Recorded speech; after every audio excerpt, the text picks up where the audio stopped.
What's up, everybody? I'm Trap, and I love movies. Today, we're talking about Final Destination Bloodlines.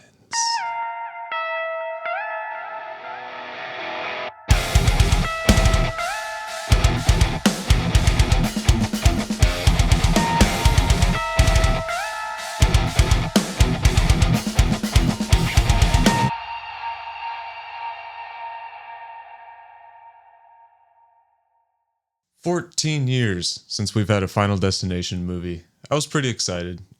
Before I say anything, I should probably say that I am a fan of the franchise. There's some I like way more than others, of course. There's a lot of things about it that I don't really care for, but overall, I am a fan of the franchise. So this one follows a college student named Stephanie who's having a recurring nightmare about her grandmother back in 1969. She finds out that her grandmother is still alive, and she sets out to find her to try and figure out how to stop these dreams from happening. And in finding her grandmother, she learns all about all this death business and how it works, and realizes that because she survived and had a family, that death is after everyone descending her, the bloodlines. Things that worked for me, I thought it was really cool how they're really trying to break your expectations. They know that you know how these movies work. So everything is still generally the same. It's still a Final Destination movie, but they're trying to trip you up. They show you the same kind of close-ups on items when people walk by or walk into a room, and you're like, here we go. I know where this is going. And it doesn't quite go the way you think from having watched all the other movies, but they still tie in somehow. Death's getting intricate here. I thought the acting was pretty good across the board. Nothing to shout out about or anything like that. When first being introduced to all the characters throughout the movie, I almost was bummed out and thought they weren't going to be that great. They ended up being better than I thought, but still, nothing crazy.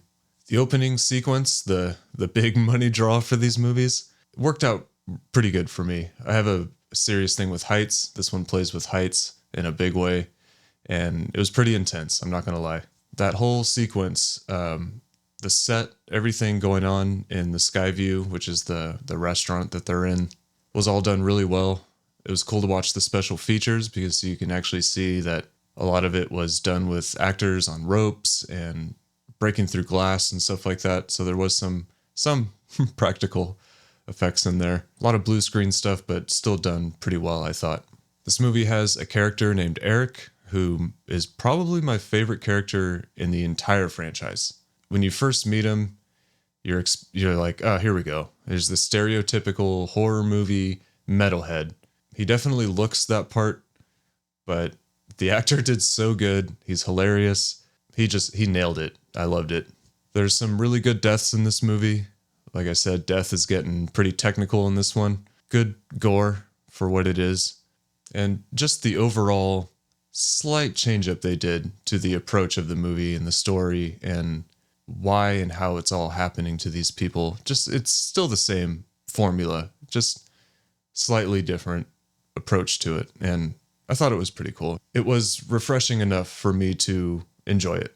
I don't think it's a spoiler. I mean, I'm pretty sure he was in the trailer and he's right here on the back of the box, but we get Tony Todd back, which was enough for me to literally go out and buy this without even seeing it or seeing any reviews on it. That was really cool. Things that didn't quite work for me, it's kind of the same as the last, I don't know, 3 or 4 of these movies before. The CGI, it's something about it. I can't really explain it. I don't know the terms well enough.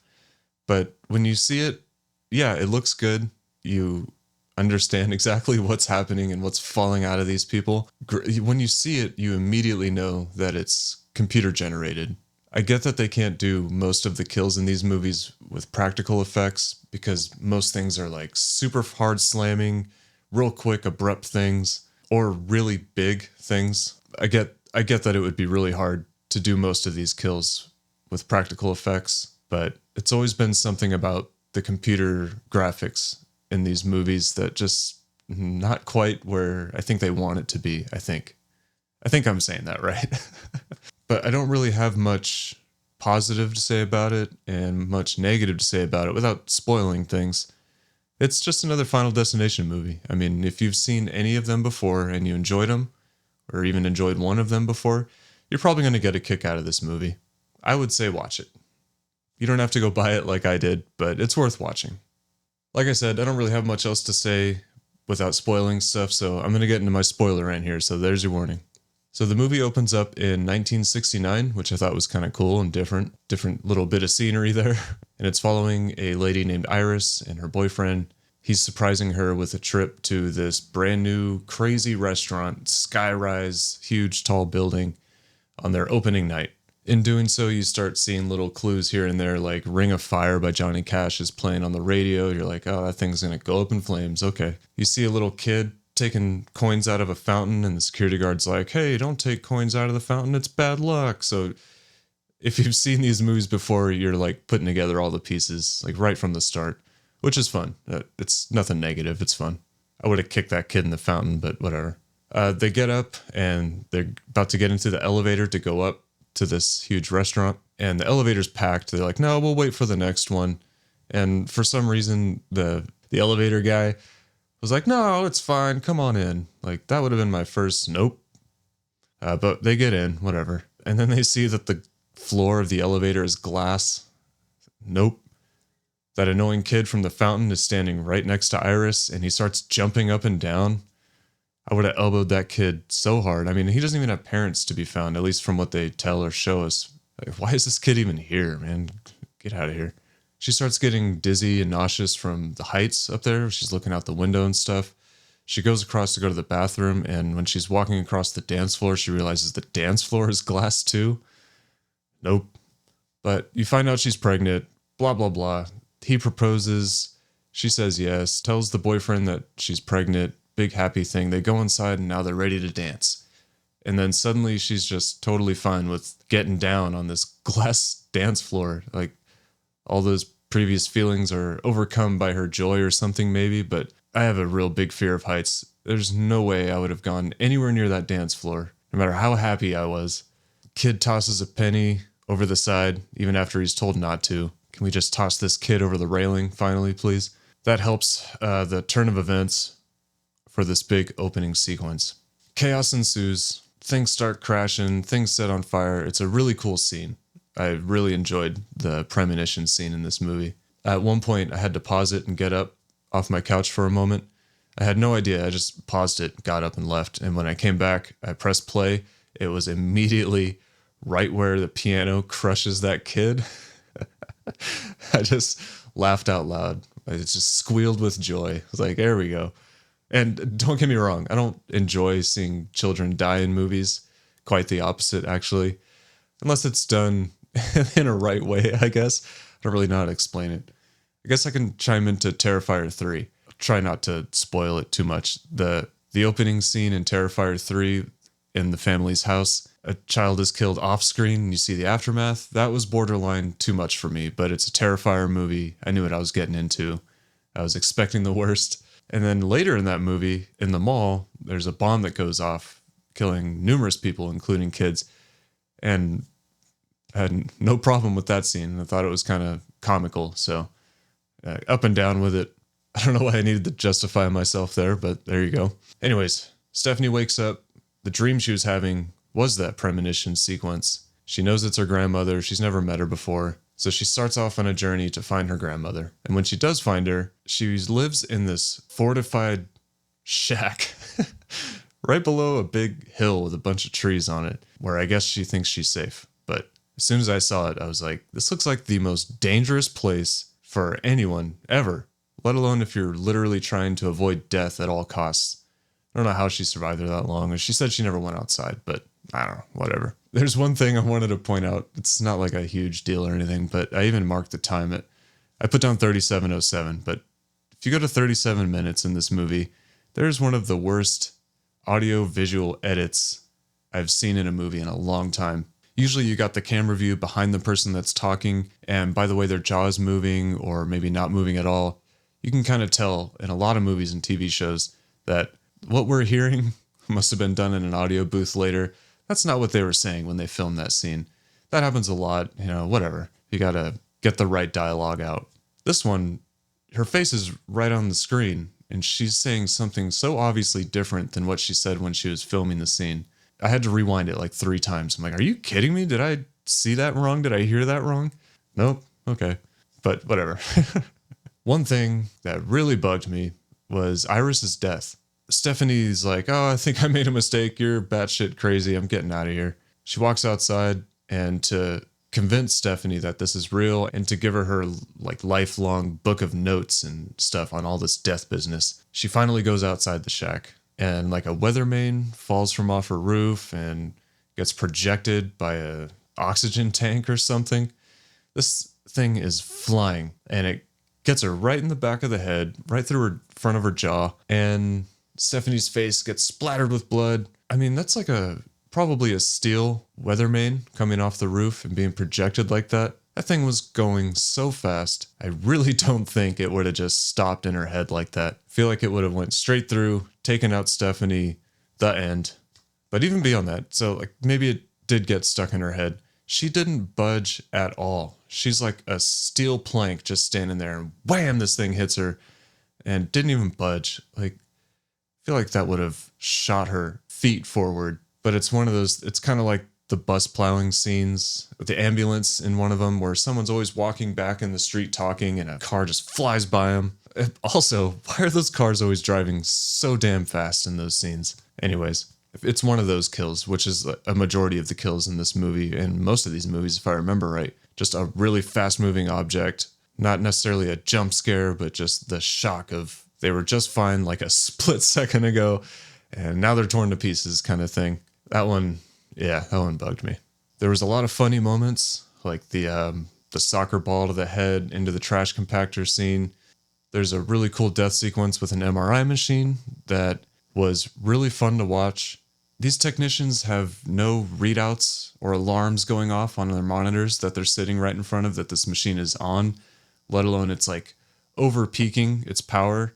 One line that kind of drove me nuts is when they're leaving the hospital. Well, I should say during the MRI scene, you lose 2 characters, and Stephanie, her brother, and her mom are out trying to find them throughout the hospital. They don't know where they went, and they're leaving the hospital, and the mom is like, I'm going to go live at Iris's house until the end of time. And the daughter, Stephanie, says, he'll never let you get there alive, but I can see him coming. Like, you didn't see any of that hospital shit coming, did you? Like, where were you at then? I guess you can't tell death is coming unless you see the wind blow or something. I don't know. Anyways, so these idiots decide it's a good idea to go to Iris's house because she survived there for so many years, knowing death is actively after you, and you're going to go to that crazy fort. I mean, it's right below a hill with trees on it too. You think she would have been worried about a wildfire or a tree falling and rolling down the hill and crushing this piece of crap shack that she was living in. Whatever. So they go there. Death does one of his little moves, and Stephanie gets her seatbelt jammed. They knew that it was after their mom. So the brother, I guess, wanted to go help the mom get into the shack. She's stuck there trying to get out of the seatbelt. She's like, go, as long as you make it, I'm safe. The brother couldn't stay and help for a minute. Or the mom couldn't tell the brother, hey, there's a knife in that drawer over there, or anything. Get her a pair of scissors and then make your way to the shack. I don't know. Kind of called it near the end when everything seems like it's going to be okay, like all these movies. And like, so you're waiting for it. You expect that she didn't really flatline. Death is still coming. They keep showing the train, so you know something's going to happen. But in all, I thought the last scene of the movie was pretty damn intense. Got a little callback to the log truck again. Those logs. The most important part, the thing that sticks in my brain after watching this movie, the main reason I really wanted to see it, was the Tony Todd scene. Of course. This guy is a legend. He's just a boss.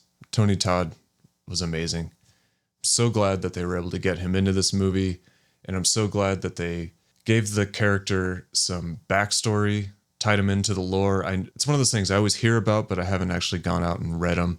I know there's a lot of fan theories that have been building up over the years about who or what Bloodworth, Tony Todd's character, is in this franchise, or how he knows all these things. And I actually thought that the way that they explained that was well done. It wasn't like a cheap, we know we're likely not going to get him back, unfortunately, so let's just throw some crap on the page and get him in here. It didn't feel like that. It felt sincere. It felt planned out. I'm happy with the direction they went with the reasoning for his character. And the coolest part, if you watch the special features, but it has a little designated special feature just about Tony Todd and the cast's experience working with him. He was interviewed before he passed away, luckily, and so he's in there talking as well. Dude just seems like the nicest, most genuine human being ever. I wish I could have somehow met the guy. Really cool that he was in there. And the directors, when they were on set filming his scene that day, when Bloodworth is getting up to leave the room and exit the scene, the directors literally just said, "Tony, forget the script. What do you want to say to the fans of this franchise?" So his send-off in the movie is also his send-off to us as the fans. And it was just so cool. It's only like 2 or 3 sentences, but what he says like hits you right in your core. You're like, thank you, man. That was awesome. So like I said, overall, I had a fun time watching this movie. If you liked any of them before, you'll like this one. There's crazy deaths. It's the same visual effects that you have in the others. So if those pissed you off so much that you don't like the old movies, maybe don't bother with this one. Maybe just watch the Tony Todd scene and dip out. But if you like any of them, you're going to like it. It's fun. Kind of struggling to really settle on a rating for this. So I'm trying to rate it as a standalone movie, but I keep trying to call back to the others, but I'm going to give this a 3.5 out of 5. I think that's fair. It's nowhere near a perfect movie. It's nowhere near as bad as How I Remember Number 4. As a horror movie in general, it's fun, it's gory, it's funny. You know, you get a little bit of everything. They're trying to keep things fresh from the old formula. It's still the same formula, just a little switcheroos in there. I think 3.5 is fair. So what did you guys think about Final Destination Bloodlines? Did you love it? Did you hate it? Were the deaths cool? Did you just really want to see Tony Todd's scene like me? Did the visual effects drive you so crazy you can't even watch these movies? Let me know in the comments. I'd love to get your input on this. If you enjoyed this, please like and subscribe. It would really help out a brand new channel. And I hope to see you guys next time. And remember, don't take pennies out of a wishing well. You might just be the cause of gory, brutal deaths for generations to come. See you next time.